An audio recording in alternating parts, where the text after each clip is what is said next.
debunking the first myth here, so let's actually figure out what it is.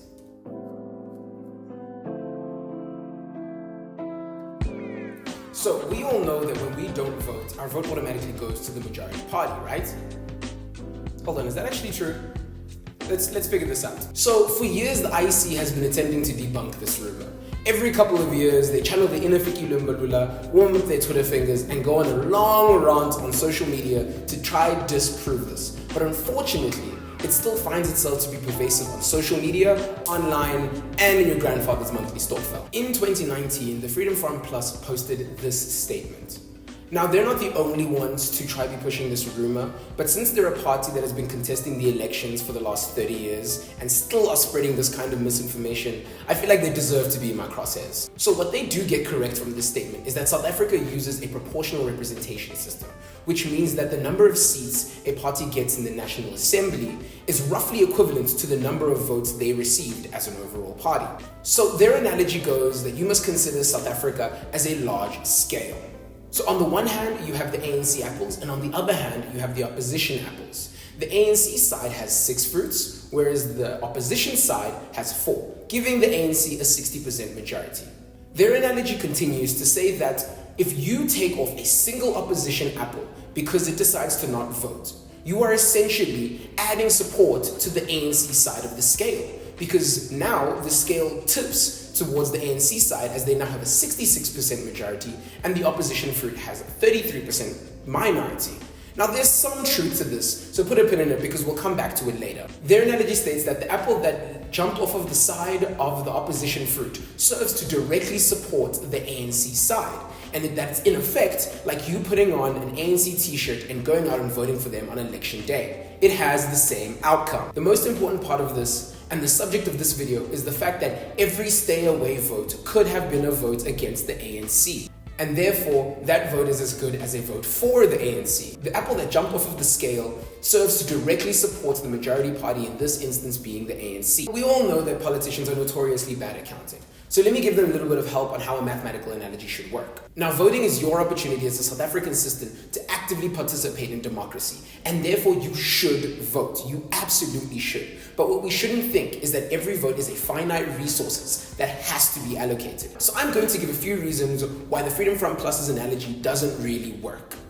In the analogy, each apple represents a vote, and the scale tips depending on the number of votes. However, in reality, individual votes are not weighed like apples on a scale. Instead, each vote contributes to the overall percentage of support a party receives. This analogy doesn't particularly give an accurate demonstration of what the proportional representation system of South Africa is. The way our system works is that if a party gets 60% of the votes, then it will get roughly 60% of the seats, regardless of if some voters abstain. So you've got to love the confidence of the VF Plus in their thought that every vote that was not cast was going to be a vote against the ANC. And the last point is that in the analogy, the abstaining vote directly benefits the ANC, whereas abstentions don't actually directly benefit any party. The distribution of seats is dependent on the votes that are cast, not the votes that are not cast. Now let's explain how voting actually works using the same analogy. Imagine South Africa's electoral system as a giant scale, with different fruits on each side representing the different parties and the votes that they receive. On one side, you have the ANC apples, and on the other side, you have all of the opposition fruits. Suppose there are 6 ANC apples on one side and 4 opposition fruits on the other side. This represents a scenario where the ANC has 60% of the vote and the opposition has 40% of the vote. In an election, voters add more fruit to the scale when they vote. Now let's say one opposition fruit decides not to vote, either by abstaining or by spoiling their ballot. This doesn't directly benefit the ANC, but it does serve to increase their percentage. And this is why there is some truth to the VF Plus's earlier statement, because the balance now does tip in the favor of the ANC. With 9 fruits now on the scale, the ANC support does increase to 66% of the overall votes, whereas the opposition's decreases to 33%, because now there's only 9 fruits and 6 of them belong to the ANC, whereas 3 of them belong to the opposition. However, the missing opposition fruit does not go directly to the ANC side of the scale. It's simply not counted in the overall percentage calculation. The ANC's increase in percentage is a result of the change in the total number of overall fruits on the scale, not a direct transfer of support from the opposition. As I said before, the assumption comes from the idea that every vote not cast was going to be a vote against the ANC. This is not necessarily the case. If every eligible voter in South Africa voted, there could still be a substantial increase in the amount of votes the ANC received. In the end, the percentage of support received is based on the total number of votes cast for each party, not just the number of votes overall. So while spoiled ballots or abstentions can affect the overall picture, it does not serve to benefit any single party like putting one fruit on the other side of the scale would. To summarize, if you don't vote, your vote simply does not count. It doesn't exist. Kind of like the DA's ability to read the room. What we need is for everyone that is registered to vote. I mean, I've seen some suggestions online that if we made voting cool, then maybe the youth will come to vote. Now, what if you vote for a smaller party? Is that still a waste of a vote? Are you essentially voting for the ANC? This is something that's also become pervasive online, especially as the number of independent candidates and smaller parties are starting to be introduced onto the ballot. I already explained the idea of South Africa's proportional government system, but just to remind you, it's essentially that the amount of seats that a party receives in the National Assembly is overall equal to the amount of votes they received in the overall percentage of votes cast. That means that voting for a smaller party gives them the opportunity to have more representation in the government. Even one seat is incredibly important because in the age of coalition governments, even one seat can make a massive difference. To use our faves, the Freedom Front Plus again, when they contested the elections in 2019, they received 0.9% of the votes, equating to about 4 seats in the National Assembly. To give you a bit of context, in the multi-party agreement, where a ton of smaller parties came together, they accumulated about 112 out of the 140 seats available in the National Assembly. So minus those 4 seats, it's only about 108. Now, I know this video might have gotten a little long, but if Jacob Zuma can contest the elections again, I can spend 7 minutes explaining proportionality. As election day approaches, one might ponder, who holds the privilege of casting their vote? What does it mean to be a South African citizen? Do you have to reside in the country? Can South Africans overseas vote? Can foreigners in our country vote? The concept of South African citizenship is often misconstrued, frequently reduced to mere birth within the nation's boundaries. People either assume this is the reality, or this misconception can be rooted in the country's prevalent xenophobia. South African citizenship is acquired in 3 different ways: through descent, birth, and naturalization. Citizenship by descent is acquired when one of your parents is a South African citizen or held a permanent residency permit at the time of your birth in another country. On the other hand, citizenship by naturalization is often a rather extended process. This is a process people usually take when they move to South Africa for either work, to start a business, or to move in with a relative who is a South African citizen or a PR permit holder. These individuals usually have to live in South Africa for 5 years after acquiring permanent residence and should not be absent from South Africa for more than 90 days in those 5 years. 3 groups of citizens have the rights to vote given that they are above the age of 18. The correct phrase rather is, if you are not a South African citizen, you cannot vote in South Africa. Although South Africans abroad can vote in the national elections, they cannot vote in the provincial, regional, or municipal election. By law, these citizens can only vote out of country abroad on the day specified on the election timetable. This day is usually 10 days before the election date. As we approach the elections, let's strive for a better understanding of voter eligibility. Spreading misinformation like this not only discourages eligible voters from voting, but also intensifies divisions in a time when unity is necessary.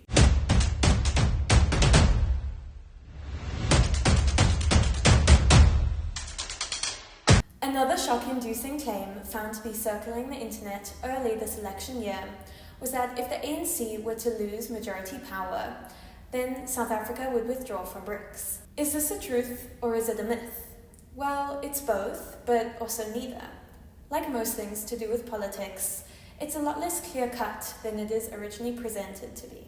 To tackle this claim, we first need to understand what BRICS is, and why there seems to be such a strong link between BRICS and the ruling ANC. BRICS is an intergovernmental organization originally comprised of Brazil, Russia, India, and China, BRIC, but has since expanded to include South Africa, Egypt, Iran, Ethiopia, and the UAE. BRICS was originally formed as an economic bloc meant to foster mutual economic growth, but has since expanded into a geopolitical bloc that champions third world states and their place in the global system. South Africa joined BRICS in 2010, and the governing ANC has always had positive things to say about the partnership. After the 15th BRICS Summit in Johannesburg last year, the party declared the outcomes encouraging and said the summit reaffirmed the centrality of the Freedom Charter, which is the ANC statement of its core principles. So naturally, the ANC government is very supportive of BRICS and sees South Africa remaining in the bloc.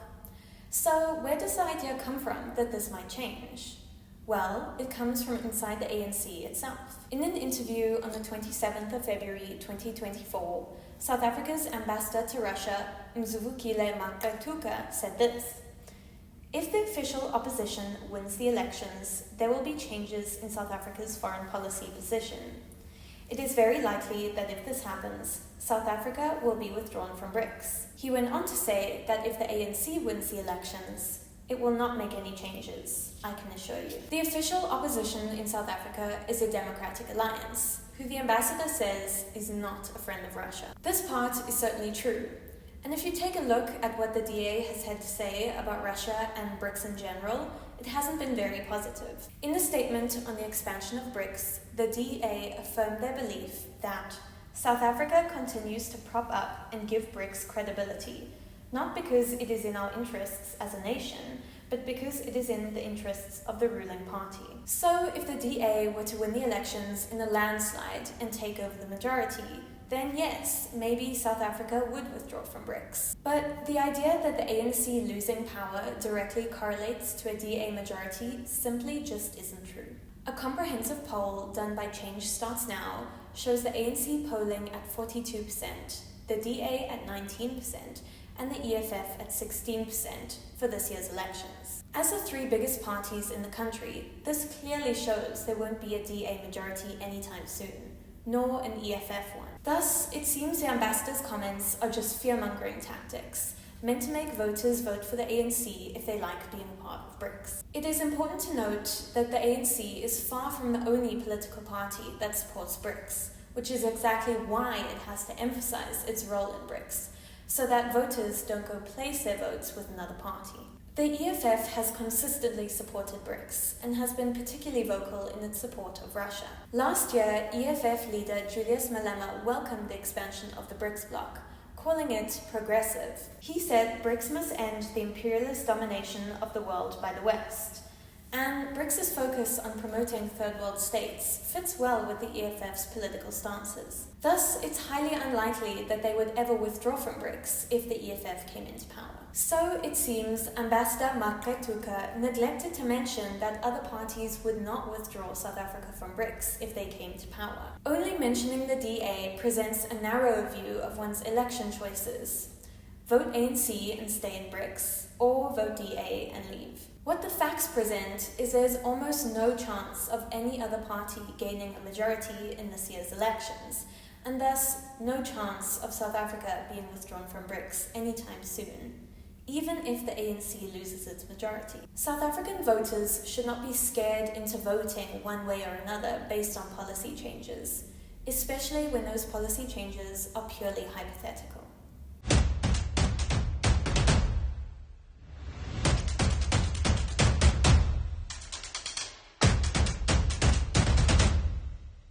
With the elections coming up, there's been a persistent myth going on that if the ANC is removed from power, then social grants will disappear. What are social grants in South Africa? Well, firstly, they are administrated by the South African Social Security Agency. There are different types of social grants. We have the disability grant, which is eligible for citizens with disabilities. We have the social which has been introduced as temporary aid. There's the grants for those that are 60 and above, our pensioners, and of course the veteran grants and lots more. Now, you ask yourself, why do people think that if the ANC is removed from power, these will cease to exist? Where does this even originate from? Well, the social grants are associated with the ANC because they introduced the social grant system in the 1990s. This was to help with inequality and poverty. And this is why it's believed that if they are removed from power, then the social grants will cease as well. So why is it believable? Let's just focus on the three main reasons why this is believable. The first one could be political rhetoric. There are certain political parties that have promoted the idea that the ANC is solely responsible for social grants, and that is obviously incorrect. Many people don't understand or comprehend rather that SASSA grants are part of our constitutional rights and that there are legal frameworks to ensure that they exist. The third one would obviously be fear and misinformation. This news has traveled through social media, word of mouth, different political parties, and people fear that if the ANC is ruled out, then social grants will be a thing of the past. Finally, let us debunk with facts, right? So, number one, SASSA is a constitutional right, and you can find this in Section 27 of the Constitutional Bill. The message you must send is to say social grants and those kind of things are the rights of those people who are impoverished. It's got nothing to do with what party comes into office. What everyone needs to understand is that SASSA is an independent body. It is not dependent on any political party. To understand that social grants are funded by the national budget, and that is allocated by the National Treasury. The African government has committed to the United Nations Sustainable Development, which prioritizes social grants, prioritizes social protection and reduction in poverty. Please do me a favor, guys. Make sure you vote on the 29th of May and do not be afraid that the ruling party will win the elections just because of this myth. You will continue to get your social grants.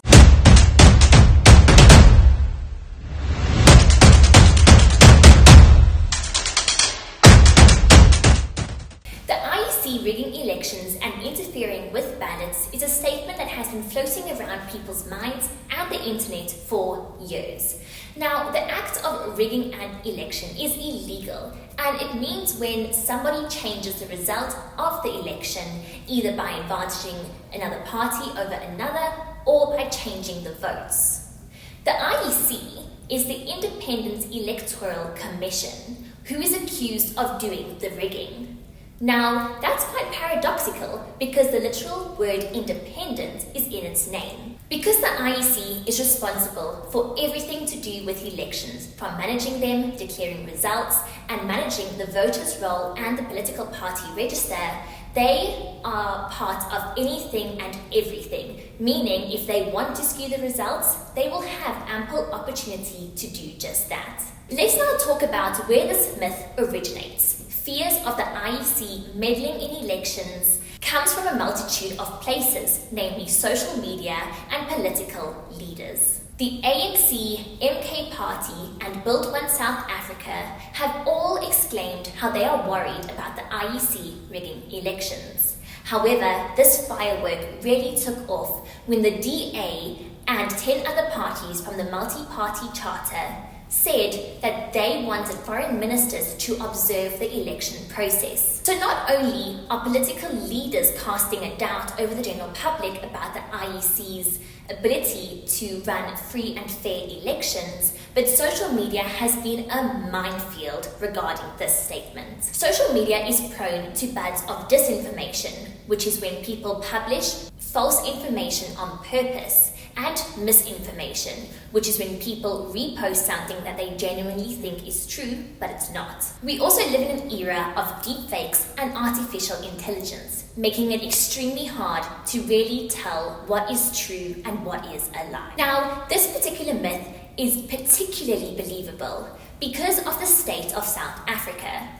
We are riddled with corruption, deceit, and lies. The national election in 2014 sparked this myth into a firework display when dumped ballot papers were found on the side of the road in Gauteng. Furthermore, there was a massive study done by the Human Sciences Research Council, which looked at voter participation. They asked various questions about the public's trust in the IEC, and whilst the results were mixed, there was an overall conclusion that the trust in the IEC is declining.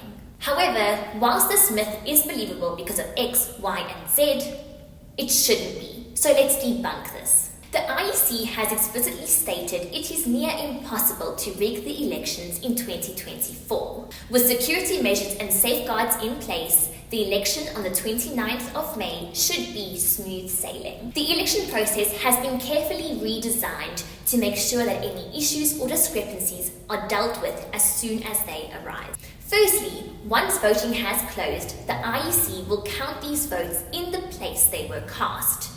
This allows for the decrease of the ability for fraudulent activity to occur. The counting of votes also takes place in the presence of party officers, observers, and other IEC staff. Once the ballots are counted and a result is determined, this result is copied and given to political leaders to sign off. This result is then audited, which is a first for many nations. But even before this all occurs, the IEC runs many practice tests to ensure that key issues and procedure discrepancies are dealt with. The election result is said to be announced on June the 2nd, giving an extra day for counting than previous years. With 90% of votes being counted within the first 24 hours after being cast, the last 10% is when the most fraudulent activity might occur.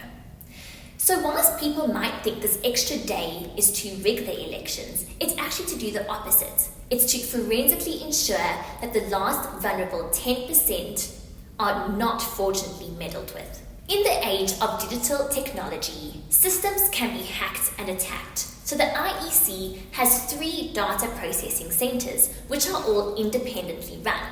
This means if one goes down, another will start right back up and the process will go on as normal. Furthermore, the IEC has been steadfast in their aim to educate voters about everything to do with the elections so they know what exactly is going on and what to look out for. The IEC has partnered with organizations such as Real 411, the Media Monitoring Africa, and Meta in order to flag disinformation and shut it down as soon as it appears on social media platforms. Therefore, we have debunked the myth that the IEC is going to rig these elections.